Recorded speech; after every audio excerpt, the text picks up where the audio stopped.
We'll see the back propagation from neural networks from the portion of deep learning.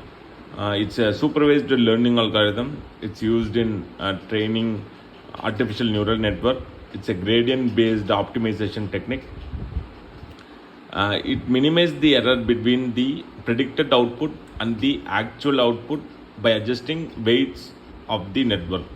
So in simple case, when we try to start a bike, we press the button. If it doesn't start, we will use the kicker to start the bike. If not, we will check for the petrol is switched on or not. So it's the same way. It will use to learn from its mistakes. It's like a trial and error method, but it's much faster.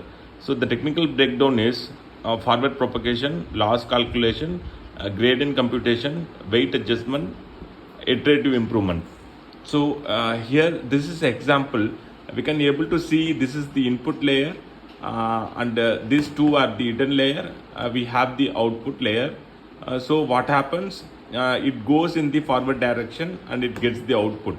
So weight is generally it's the strength of the connection of neurons, and we have this activation function, loss function, bias involved in this process. So back propagation is what happens, back propagation is used to adjust the weights and bias of the network to minimize the error.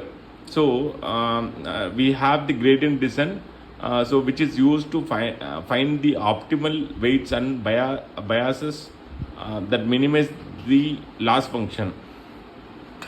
And we have the static back propagation.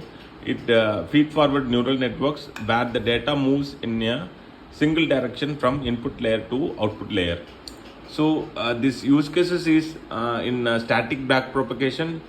We have the OCR, optical character recognition, and we have spam email, which is used for user content to classify whether it is the spam email or not. In recurrent neural network, it's used in sentiment analysis and time series on the stock market portion. So the ultimate goal is to minimize future errors. That's the goal of back propagation. Thank you.